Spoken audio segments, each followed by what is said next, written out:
are the ones that control the dating marketplace and sex. So since women control that, right, with great power comes great responsibility. Since you're the girl, you need to take overt steps, right, to protect yourself from being a thought. Let's just keep it 1,000, man. Like half of the game of being a man, right, is keeping your girl in check and correcting bad behaviors that are not conducive to a good relationship. The problem is that we live in a world now where girls have a lot of hoe behaviors ingrained in them, right? And it's on the guy to get rid of those bad behaviors. Oh, you want to go to the club all the time? You want to do drugs? You want to be with your girlfriends that are all sluts? You want to be on boats? All this other shit? That's cool. But you don't deserve a relationship. And I think if more guys put their foot down and let girls know this is not acceptable behavior of a girl that I'm going to take seriously, more girls will acclimate. The problem is that guys don't have the balls to put their foot down and say, no, this isn't acceptable behavior. And here's the thing. No one's going to force y'all. You do what you want. But I'm not going to give you no fucking commitment if you're going to behave like you're single. Yeah. I'm a clown for that. Mm-hmm. Well, unfortunately, there's not a lot of guys that have balls in Miami. That's true. But you, for example, he's saying you can get a man by your looks, by how you walk, how you dress. But can you really retain that man after a while? Probably not, because you're doing these things like traveling alone, wink, wink, clubs alone. It's a turnoff. Girls don't get it. Like, well, guys who have options.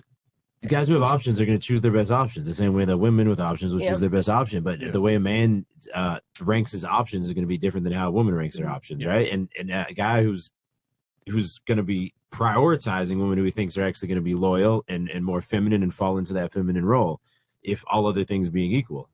I think the hardest thing that for women, most women to accept in these scenarios is like, you might be able to get this like really great guy that's really hot and has a lot of money and is very successful and whatever for like a night. You can hook up with him or whatever, and maybe hook up with him a couple times more. But if you want to keep behaving the way that you're behaving and you don't want to listen, you don't want to follow his lead, you don't want to do these things and kind of stay at home or only go out with him, things like that, he's going to realize like you're not going to be an option for him. So you just kind of have to realize like if you want a man at that status and that energy to give you those things and provide for you and have this nice life, or you know that you want to build with him, then you have to make a sacrifice to keep that.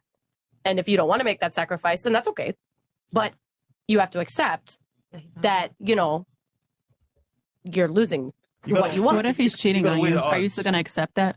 Well, I think now you have to like kind of rewind that, because if I'm dating a higher status man, okay, and he has a lot of money, and I know that I'm taken care of, okay, he loves me very much, he provides me, everything's great, everything's cool, we do things together, but sometimes when he travels, you know what?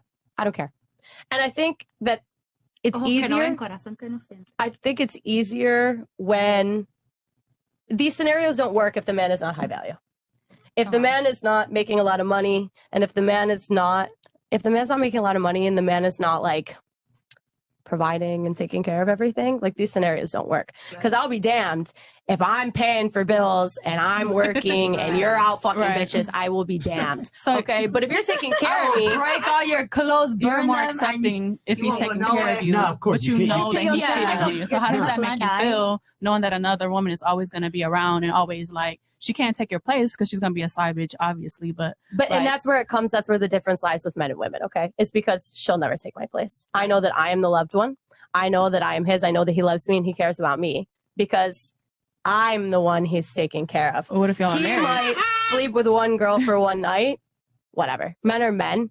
And Justin Waller, I just saw a video of Justin Waller the other day, and what he said perfectly, I feel like explains this. He was like, if I could look at the woman that I love and be truthful when I say I only want to be with you and sleep with you for the rest of my life, I wish it were true, but it's not, because men don't think like that. I will always, no matter how much I'm in love with my woman, I will look at other women and think, you're hot, I want to fuck you. And that's just how men think. Whether you're at this value or this value, like of status, it doesn't matter. They all think the same.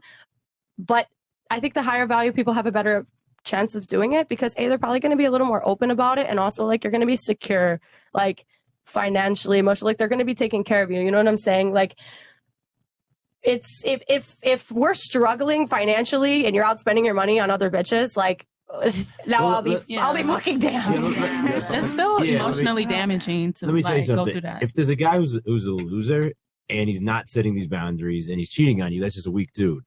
But if it's a guy who's built up his life to a certain extent and he lets you know up front, hey, from time to time this may happen, that's a completely different story. Yeah, exactly. That's what we're talking and knowing about. about it. It's not like they're sneaking around your back or anything like that, you know, and lying to your face. I think if they're lying to your face about it, that becomes an issue. And that's where emotional damage and trust issues come in. And now, because I'm okay with this in scenario, you might not be. And that's okay. We're all not going to be okay with that scenario. And we're all not going to be okay with the same things. And that's fine. But a lot of women will accept a higher status man that says, hey, you know what? I love you and I'm going to take care of you. But sometimes I'm going to fuck other bitches. Either accept it or don't. Or, hey, I'm going to have a couple main girls and you guys are going to share me. Accept it or don't. Okay.